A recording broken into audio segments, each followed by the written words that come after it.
Imagine waking up tomorrow as a completely different person, not physically, but mentally. Your confidence doubled, your fears cut in half, your potential suddenly visible on the horizon. Sound impossible? It's not. And the key to this transformation lives in the 6 inches between your ears. Today, we're diving into You Become What You Think by Justice O. Malcolm, a powerful guide that reveals the most fundamental truth about human achievement. Your thoughts aren't just passing clouds in your mind. They're the architects of your reality. Malcolm doesn't just tell you to think positive thoughts and hope for the best. Instead, he provides a practical blueprint for rewiring your mental programming to create the life you've always wanted. Whether you're stuck in a career you hate, struggling with self-doubt, or simply know you're capable of more, this book offers something radical. The understanding that you're not a victim of your circumstances. You're a creator, and your primary tool is the way you think. Over the next 20 minutes, we'll journey through Malcolm's key insights, chapter by chapter, exploring how your thoughts shape your identity, how to break free from limiting beliefs, and most importantly, how to install new patterns of thinking that automatically pull you toward success. Let's begin. Chapter 1. The Power of Thought. Malcolm opens with a bold claim. Every single thing you've achieved or failed to achieve in your life began as a thought. Your current job, your relationships, your bank account, even your body. All of these are physical manifestations of your habitual thinking patterns. The author introduces the concept of thought energy, explaining that thoughts aren't just abstract concepts floating in your head. They're real forces that create chemical reactions in your brain, trigger emotions in your body, and ultimately drive your actions. When you think a thought repeatedly, you're literally carving neural pathways in your brain, making that thought easier to think again. This is why negative thinking becomes a habit, but also why positive thinking can too. Malcolm shares the story of 2 entrepreneurs who started businesses at the same time. One constantly thought about failure, worried about competition, and focused on obstacles. The other visualized success, looked for opportunities, and expected positive outcomes. 3 years later, the first entrepreneur had closed his business, convinced the market was against him. The second had tripled her revenue. Same market, same time frame, different thoughts. The key lesson here is what Malcolm calls the thought-reality loop. Your thoughts create your feelings drive your actions produce your results, and your results reinforce your thoughts. Most people are stuck in negative loops without even realizing it. Breaking free starts with awareness, noticing what you're actually thinking about most of the day. Malcolm challenges readers to conduct a thought audit for just 1 day. Notice how many thoughts are positive versus negative, how many are about possibilities versus limitations, how many are focused on what you want versus what you fear. This simple awareness exercise, he argues, is the first step toward taking control of your mental programming. Chapter 2. Identifying limiting beliefs. In this chapter, Malcolm gets surgical. He explains that beneath our everyday thoughts are deeper programming scripts called limiting beliefs, unconscious assumptions about ourselves and the world that act like invisible ceilings on our potential. These beliefs often sound like, I'm not smart enough. People like me don't succeed. Money is hard to make. I always mess things up. The insidious thing about limiting beliefs is that they operate below conscious awareness, yet they filter every experience through their lens. Malcolm shares his own story of growing up believing he wasn't a book person because he struggled with reading as a child. This belief followed him into adulthood, causing him to avoid learning opportunities and reinforcing the very identity he'd created. It wasn't until he challenged this belief directly, by forcing himself to read 1 page per day, that he discovered it was completely false. Within a year, he'd read 30 books and realized his supposed limitation was just a story he'd been telling himself. The chapter provides a powerful exercise for uncovering your own limiting beliefs. Malcolm suggests completing these sentences honestly. I can't, because, and I'm not the type of person who, whatever comes up reveals the invisible scripts running your life. But identifying limiting beliefs is just the beginning. Malcolm emphasizes that these beliefs were installed, often in childhood, which means they can be uninstalled. They're not facts about who you are. They're just thoughts you've practiced believing. A limiting belief is simply a thought you've thought so many times you've stopped questioning whether it's true. The chapter concludes with an important distinction. The goal isn't to eliminate all negative thoughts or doubts. That's impossible and even unhealthy. The goal is to recognize when a thought is serving you versus limiting you, and to develop the skill of choosing different thoughts intentionally. Chapter 3. Creating a new self-image. This chapter introduces Malcolm's most transformative concept, the self-image.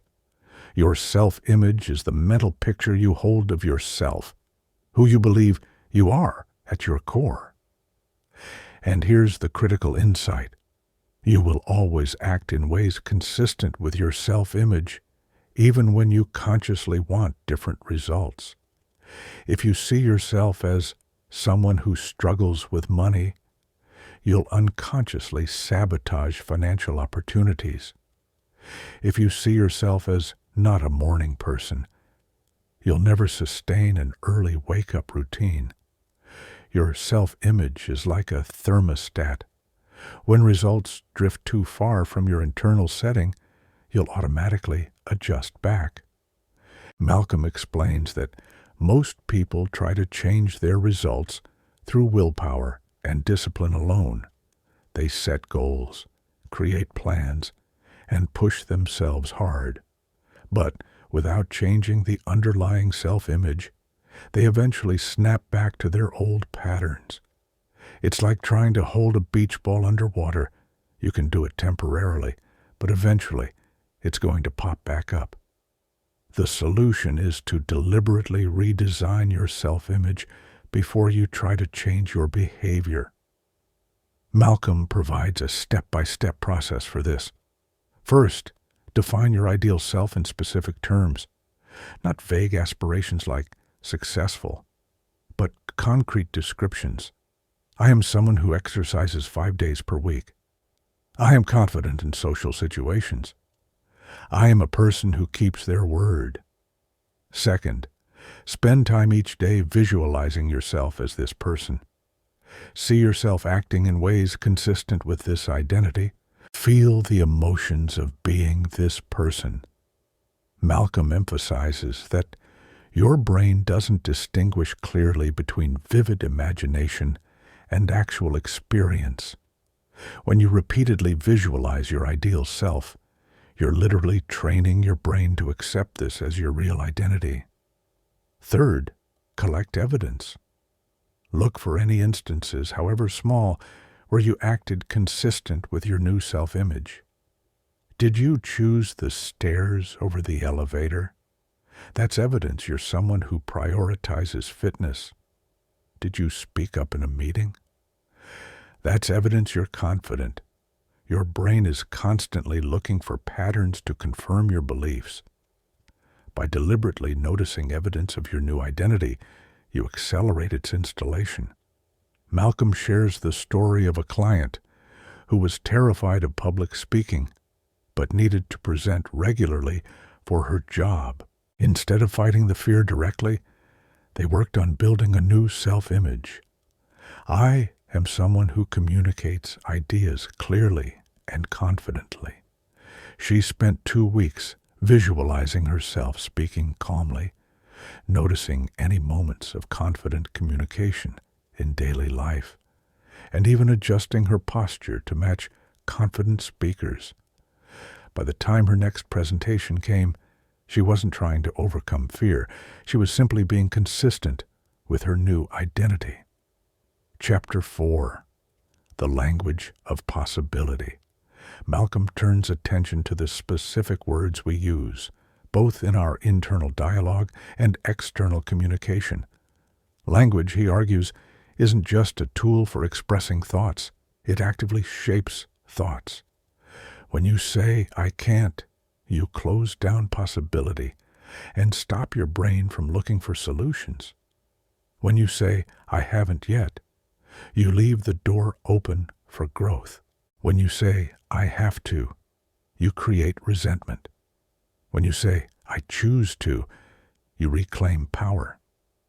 The chapter provides a simple but powerful vocabulary swap exercise. Replace "but" with "and" in your thinking. "I want to start a business, but I don't have time," becomes "I want to start a business and I need to figure out how to make time." Notice how the second version keeps possibility alive. Replace "should" with "could" or "will." "I should exercise" creates guilt and resistance. "I will exercise" creates commitment. Malcolm explains that the word "should" implies obligation without decision, which rarely leads to action. Another critical shift: eliminate absolute language like always and never when describing yourself negatively. "I always mess up presentations" is a limiting identity statement. "I've struggled with presentations in the past" is a fact that leaves room for change. Malcolm emphasizes that changing your language feels awkward at first, even artificial. That's because your current language patterns are deeply habitual. But within weeks of conscious practice, new language patterns become automatic, and with them comes new thinking. Chapter 5. Emotional Programming. This chapter explores the relationship between thoughts and emotions. Malcolm explains that most people believe they think because of how they feel. Bad mood equals bad thoughts. But the reality is reversed. You feel based on what you think. Your emotions are the output of your thought patterns. When you think, "This is terrible," your brain releases stress chemicals. When you think, "This is challenging but manageable," different chemicals flow.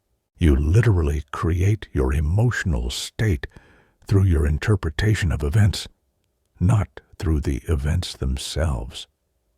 Malcolm introduces the concept of emotional rehearsal, the practice of feeling the emotions of your desired future before it arrives. Most people wait to feel successful until after they achieve success.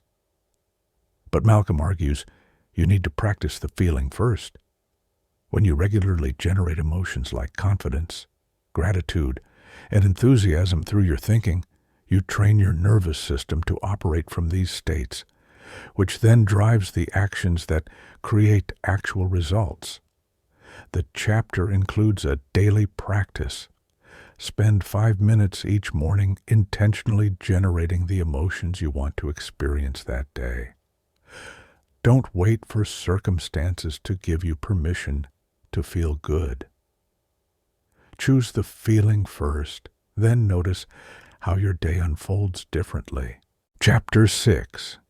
Mental Rehearsal and Visualization. Malcolm dives deeper into the practical technique of mental rehearsal. Elite athletes have used this for decades, visualizing successful performance before a competition. But this tool isn't just for sports. It's applicable to any area of life. The key is specificity and sensory detail. Vague daydreaming doesn't rewire your brain. But when you vividly imagine yourself succeeding in specific situations, seeing what you'd see, hearing what you'd hear, feeling what you'd feel, your brain creates neural patterns as if you've actually had that experience. Malcolm recommends identifying your 3 most important upcoming challenges or opportunities. For each one, spend 5 minutes daily mentally rehearsing the outcome you want. See yourself handling the situation with skill and confidence. Don't just watch yourself like a movie. Experience it from first-person perspective. He shares research showing that people who mentally rehearse difficult conversations beforehand perform significantly better than those who don't.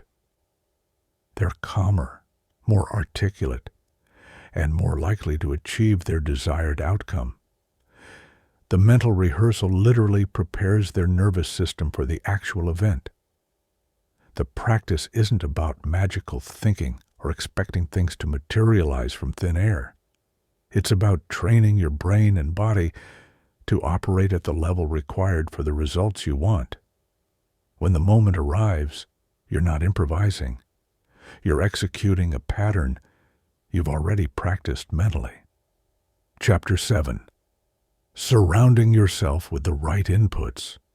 Malcolm shifts focus from internal practices to external environment. Your thoughts don't emerge in a vacuum. They're heavily influenced by what you expose yourself to, the content you consume, the people you spend time with, and the conversations you engage in all feed your thinking patterns. The chapter opens with a stark reality check. If you spend hours daily consuming negative news, comparing yourself to others on social media, and listening to people complain, your thoughts will reflect these inputs. It's not about willpower. It's about contamination. Your mind absorbs its environment. Malcolm challenges readers to conduct an input audit. For 1 week, track everything you consume: shows, podcasts, social media, conversations, books. Then ask, is this input moving me toward or away from the person I want to become? He's not suggesting you ignore reality or live in a bubble, but he is suggesting you become intentional about what you allow into your mental space. If you want to think like a successful entrepreneur, read books by successful entrepreneurs and listen to their podcasts. If you want to think creatively, expose yourself to art, innovation, and diverse perspectives. The chapter includes a powerful principle. You become the average of the 5 people you spend the most time with. Malcolm suggests identifying people who embody the thinking patterns you want to develop and finding ways to spend more time in their presence, whether in person, through their content, or in communities they've built. Chapter 8. Maintaining New Thought Patterns. The final chapter addresses the challenge every self-improvement book faces: sustainability. Malcolm acknowledges that creating new thought patterns is relatively straightforward with enough motivation. Maintaining them when life gets difficult is where most people fail. His solution is systems over motivation. Don't rely on feeling inspired to practice your new thinking patterns. Build them into your daily routine through specific triggers and habits. Morning visualization while your coffee brews. Gratitude practice before bed. Weekly thought audits on Sunday evenings. Malcolm introduces the concept of thought pattern maintenance. Regular practices that keep your mental programming aligned with your goals. Just as you maintain your physical health through consistent habits, you need consistent habits for mental health. He emphasizes that backsliding is normal and doesn't erase progress. When you notice old limiting beliefs creeping back in, that's not failure, it's awareness. Simply acknowledge the old pattern and consciously choose your new thought. Each time you do this, you strengthen the new neural pathway and weaken the old one. The chapter concludes with Malcolm's core message. Becoming what you think isn't a one-time transformation.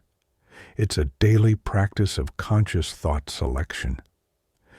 You won't always control what thoughts arise, but you can always choose which ones you feed with attention and repetition. So, there you have it. You become what you think by Justice O. Malcolm.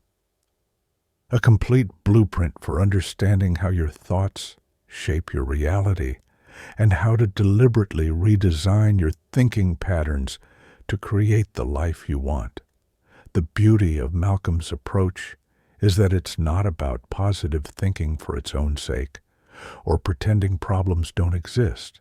It's about recognizing that you have far more control over your mental programming than you realize, and that this control is the most powerful tool you possess for creating change. Here's what I want you to take away. Your current thinking patterns were installed through repetition over years. That means they can be changed through new repetition. The thoughts you think today are creating your reality tomorrow.